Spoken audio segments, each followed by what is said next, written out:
किसी गांव में एक गरीब आदमी रहता था।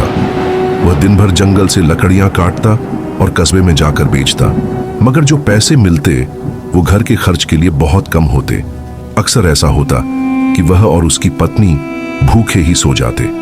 एक दिन वह थका हारा घर आया और पत्नी से कहने लगा, हम कब तक यूं ही गुजारा करेंगे? मेरा ख्याल है कि मैं किसी दूसरे गांव जाकर मजदूरी करूं ताकि हमारे हालात बेहतर हो सकें।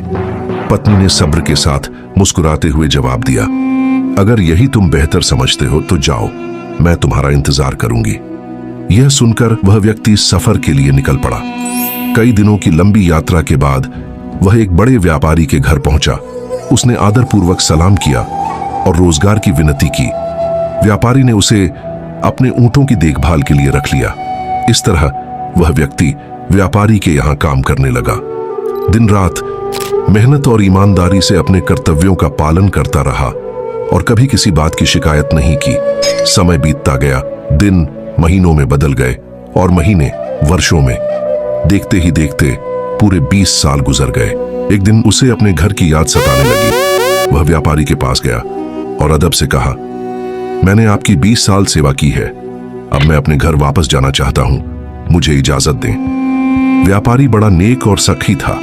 उसने उस व्यक्ति को कपड़े और बहुत सारे ऊंट देकर मालामाल कर दिया और खुशी खुशी रुखसत किया। वह घर की तरफ रवाना हुआ।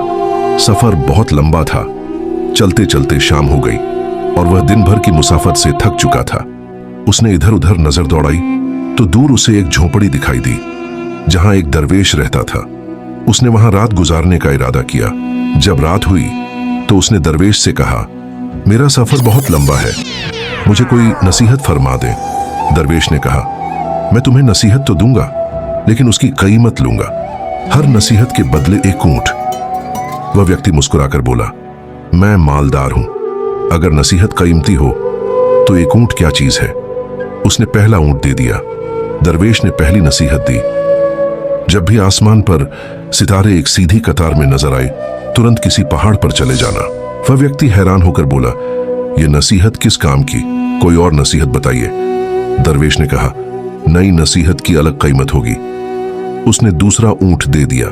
दरवेश ने कहा, जब कोई व्यक्ति बहुत ज्यादा खुशामद करने लगे और उसकी आंखों में शैतानी चमक दिखाई दे तो फौरन उससे दूर हो जाना, वह तुम्हें कत्ल कर देगा। वह व्यक्ति फिर बोला, यह नसीहत भी समझ में नहीं आई, एक और बताइए। फिर दरवेश ने तीसरी नसीहत दी, सब्र कर लेना, लेकिन कभी किसी इंसान को कत्ल मत करना। अगली सुबह वह 3 ऊंट देकर खामोशी से अपनी राह पर चल पड़ा। दिन गुजरते गए, सफर लंबा था और वह तीनों नसीहतें जहन से मंद पड़ गईं। एक रात वह एक गांव पहुंचा और वहां रात गुजारने का इरादा किया। जब वह सोने लगा तो उसकी नजर आसमान पर पड़ी जहां सितारे एक सीधी कतार में जगमगा रहे थे। उसे दरवेश की पहली नसीहत याद आ गई। फौरन वह अपना सारा माल लेकर पहाड़ पर चढ़ गया और उसी पहाड़ पर सुकून से सो गया। सुबह जब आंख खुली तो नीचे का मंजर देखकर हैरान रह गया। गांव मुकम्मल तौर पर पानी में डूबा हुआ था और कोई भी जिंदा नहीं बचा था। अगले दिन वह अपना सामान लेकर दोबारा सफर पर निकल पड़ा। चलते चलते दिन ढलने लगा। दूर उसे एक घर नजर आया। उसने सोचा, आज रात यहीं गुजार लेता हूं। वह उस घर के मालिक के पास पहुंचा और उससे एक रात ठहरने की इजाजत मांगी। घर के मालिक ने बड़ी खुशामद की और उसे रहने की जगह दे दी, लेकिन उसकी आंखों में अजीब सी शैतानी चमक थी। यह देखते ही उसे दरवेश की दूसरी नसीहत याद आ गई। रात को उसने अपना बिस्तर ऐसे फैला दिया कि लगे वह सो रहा है और खुद अपने माल के साथ चुपके से दूर हट गया। कुछ देर बाद उसने देखा कि वह व्यक्ति हाथ में खंजर लिए बिस्तर पर वार कर रहा था। वह फौरन वहां से निकल गया और अपनी जान बचा ली।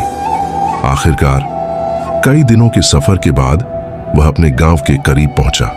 अचानक उसकी नजर अपने घर पर पड़ी जहां उसकी पत्नी किसी अजनबी नौजवान के साथ चारपाई पर सो रही थी। उसका खून खौल उठा।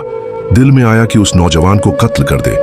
जैसे ही कदम आगे बढ़ाया उसे दरवेश की तीसरी नसीहत याद आ गई, सब्र कर लेना, लेकिन किसी का कत्ल मत करना। वह रुक गया और गांव में जाकर अपने बारे में लोगों से पूछने लगा। गांव वालों ने बताया, बरसों पहले तुम रोजी कमाने चले गए थे। तुम्हारी पत्नी को एक बेटा हुआ था जो अब जवान हो चुका है। ये सुनकर उसके कदम लड़खड़ा गए। जिस नौजवान को वह कत्ल करने वाला था वह दरअसल उसका अपना बेटा था। वह तड़पता हुआ घर पहुंचा, पत्नी और बेटे को गले लगा लिया